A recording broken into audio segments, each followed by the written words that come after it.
back. My first guest is an Academy Award-nominated actor. Beginning December 17th, you can see him in the new film, The Aviator. Please welcome Alec Baldwin.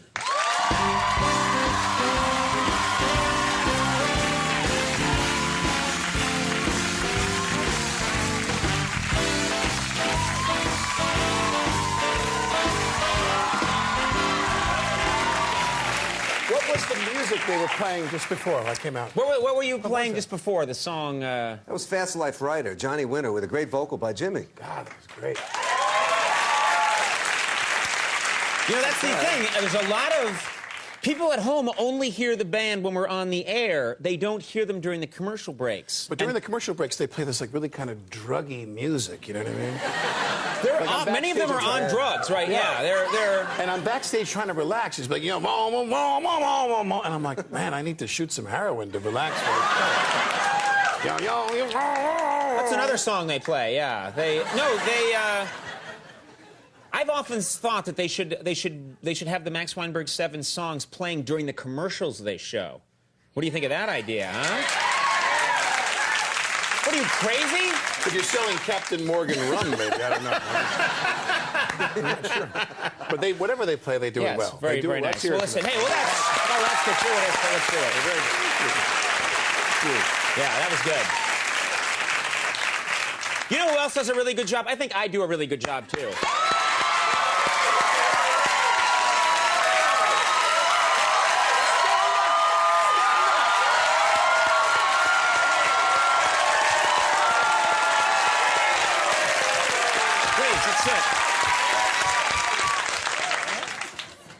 What I'm going to do in editing is I'm going to take out the part where I ask for it, take that and put it at the top of the show, and loop it so it goes on for 40 minutes. Then That's I look why you're in this chair, Then I look like Mussolini, yeah. Now, I want to ask you about something. This has got to be saying you're from New York. This is your hometown.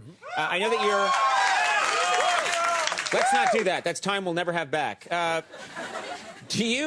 is it like for you when you walk the streets of New York? What's the fan response? Like, how do people treat you? I'm sure it's the same for you. You know, like some days people... Hey, red-haired geek. Right. Hey, Tommy! You should look like a Tommy. I look like a Tommy? Yeah. Like a Tommy. Yeah. Like you'd walk by like, hey, Tommy, right? I get that a lot, right. Yeah. Timmy. Yeah, Timmy. Timmy, too. Or Timmy? like, yeah. I get, like, what's with your hair a lot, yeah. Someone backstage was saying that you and I are tied today for the Bob's Big Boy high hair. You've got a nice wave going. Don't you think so? That's a beautiful... I think mine is actually... Let's get him up close.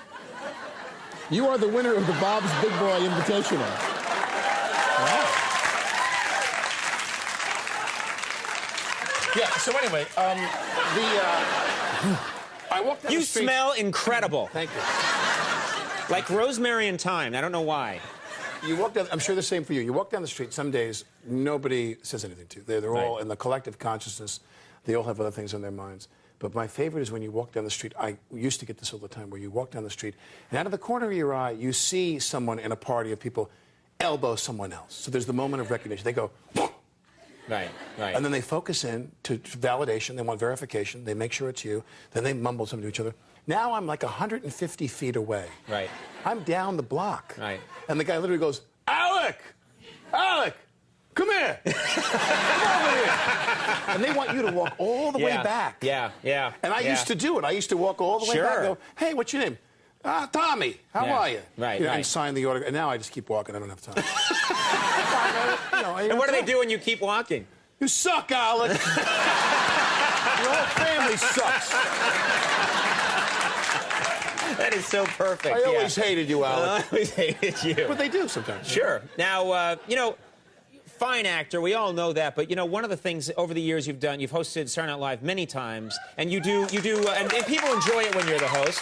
When I was a writer there, you hosted. You always do a terrific job. Isn't it amazing? What's that? When I first did SNL, you wrote for SNL. I was a scrappy... He was one of the head writers.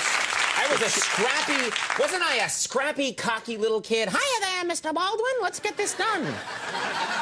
And I used to have skits, and there was something missing for them, and I'd say, let's get that Timmy in here to doctor this script. Let's get little Timmy in here. And I'd come in and I'd go, I'll take care of it right away for you, Mr. Sure Baldwin. thing, Mr. Baldwin. Here you go, here you go, here. More coffee, Mr. Baldwin. I'll get out of your way.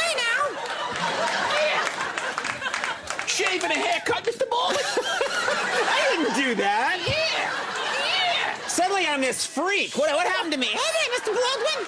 How are you, Mr. Baldwin? What are you talking about? What's in this water? What is I don't know. It's Captain Morgan's rum. Anyway. But, you know, you do, and you've proven this on the show time and time again, you do fantastic impressions.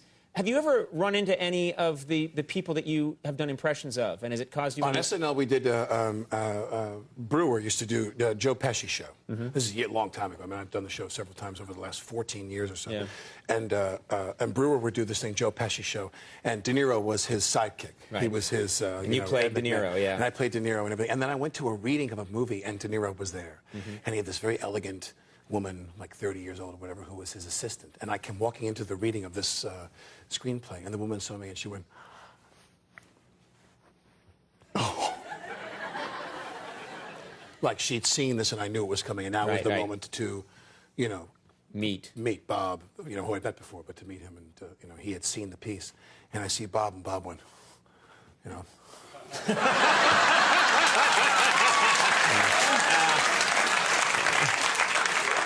And he said, "You were very good, Alec. You were very good. Very good."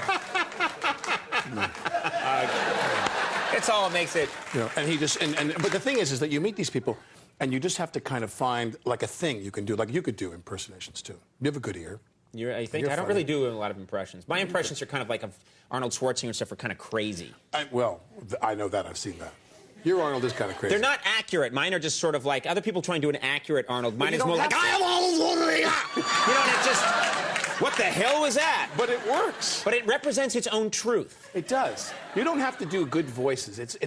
George Carlin used to have that on his album, saying that the key to the Ed Sullivan impersonation was not your being close to Sullivan. It was the freakier the acts you introduce really could rule the day. Right. And so when you do people, you just have to find like something. Like early Pacino, I used to say people, if you imitate Pacino, when he was young, he used to grind the crowns of his teeth off. Almost. This is in the early films. Yes. So you got to pitch your voice up like this here. That is very... Get up here. This is Godfather Pacino, yeah. No, young, like Serpico. Okay. And I'll grind the back of your crowns off like this here. Grind the back of your crown like that. Right, and pitch your voice up very high. Very high. Get it up high. Get it up high. All right. Mine's already higher than yours. Right. Yeah, here you go. All right. More New York accent. More New York accent there. Okay. Okay. Now you're up there like this. Up there like this. Then when he was older, he was down more like this. So you see where they age over years. What happened? Yeah, he changed so much. Oh. He was drinking out of this cup, I guess. I don't know. The Captain Morgan did him in. Now, he was hanging out with these lunatics over here. You have done... He was the Max Weinberg 8. I was thinking he was the 8th one. The 8th one. I have thought about this today. You've done so much in your career. You've played a lot of different kinds of roles. Is there a type of role, is there a project that you haven't done that you still aspire to do that's eluded you?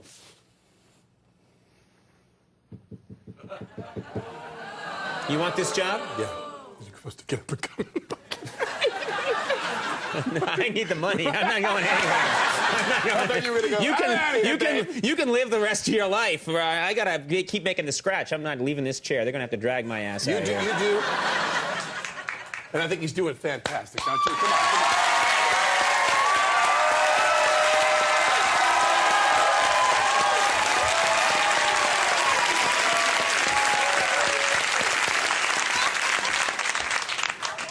He's worth every penny. We all good? Yeah, we're good. Hot chocolate for anybody?